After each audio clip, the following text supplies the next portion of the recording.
Good day, boxing fans.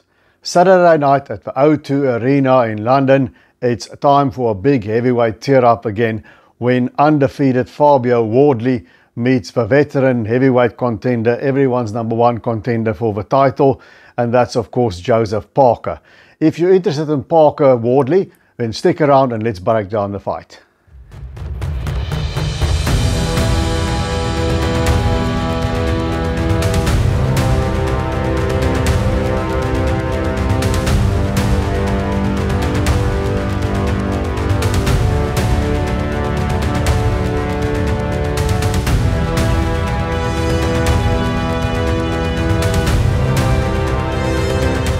Now, Joseph Parker has been on a run of note, and I almost feel sorry for him. You know, he shouldn't have to fight Fabio Wardley on Saturday night.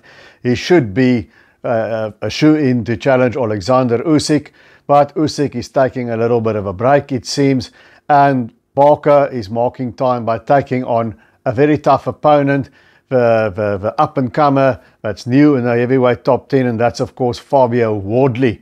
Now, Wardley's got a kind of a unique backstory. He came from white-collar boxing, of all things. He never laced on a glove until he was 20, and he's gone from strength to strength. You know, he's a British champion, and he collected a few other belts as well. He's been in some challenging fights against his compatriots, David Adeleye and Frazer Clarke. You know, he had a draw against Clarke, and he came back and he completely knocked him out, actually shifted his facial features in that brutal knockout over Frazer Clarke. And he's a guy that can punch, and he's a guy that can take a shot. But there's still layers missing in his boxing skills, in his boxing ability, in his whole arsenal, as we saw in his last fight against Justis Huni, where he was handed a complete boxing lesson by the Aussie. But eventually, all that came to naught when Wardley found the right hand that dropped Justis Huni flat on his back and turned everything around. A dramatic come from behind knockout. It sort of reminded me of Ray Mercer against Francesco Damiani. Similar sort of situation many years ago.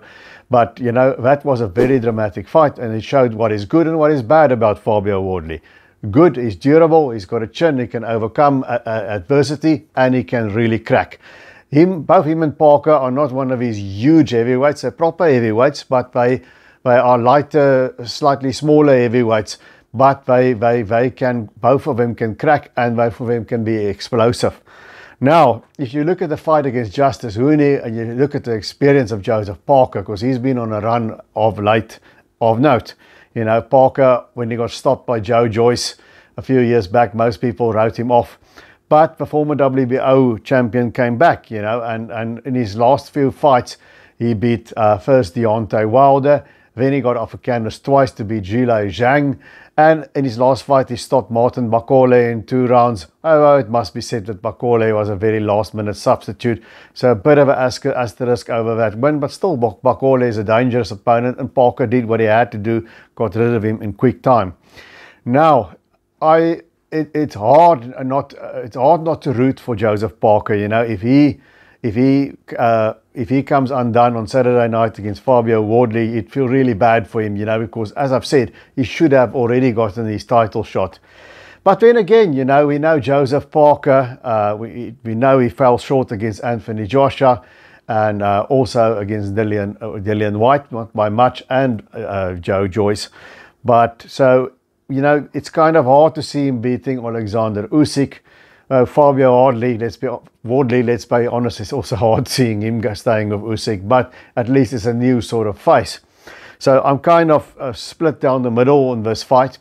But who's going to win? You know, if you look at the Justis Huni fight, I think the consensus is that only way Fabio Wardley can win is on points, but he can't outbox a veteran with the layered skills that Joseph Parker brings.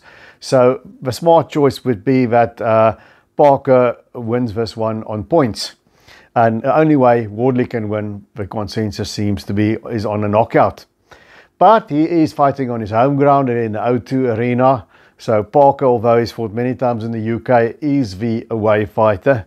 If it's going to come close down the wire, I'm sure it's going to lean towards Fabio Wardley on the scorecards.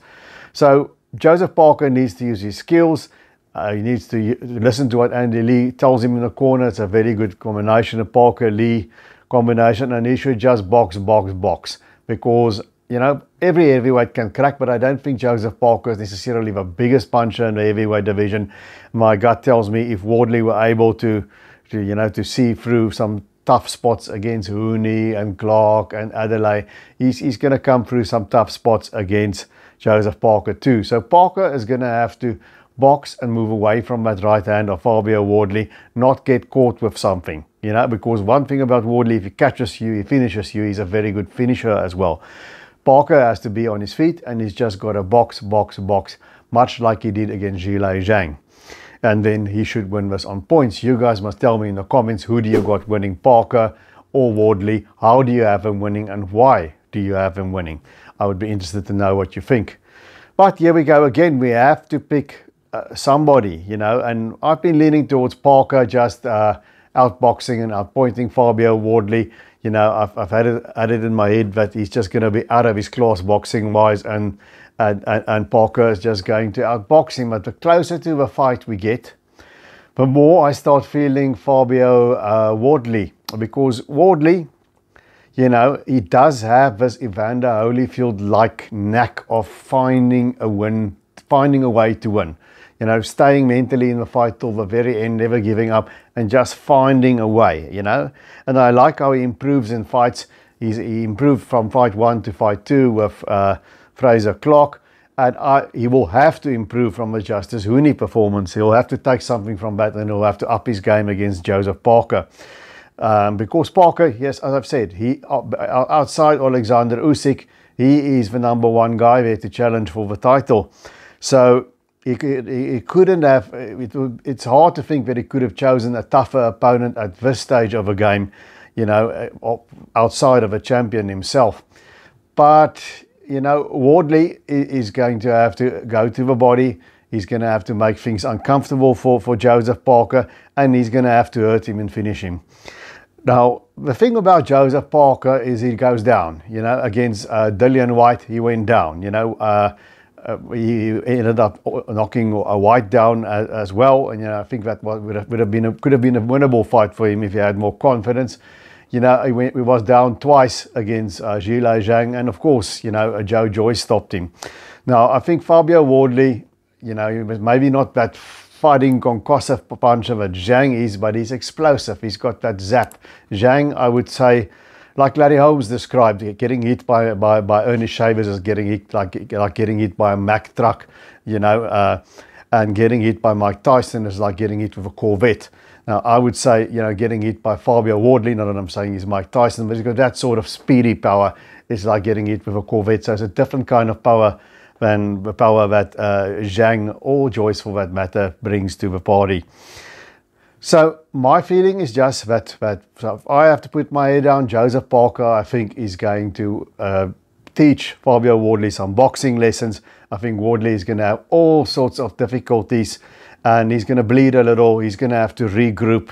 It's going to be hard out there for Fabio Wardley, but I just think he is going to work his way into a fight, and at some point he's going to nail Joseph Parker. And when he does that, unlike Zhilei Zhang, who gasses when he has to change gears, when he does that, I think Wardley has it in him to finish Parker. So I'm going for Fabio Wardley TKO 9. That's what I think. It's just my gut feel what Wardley will find a way. Because, you know, Parker is a much better boxer. He's much more seasoned, but he's been through many wars, and he might be getting a bit long in the tooth, you know. You can go over to a well so often.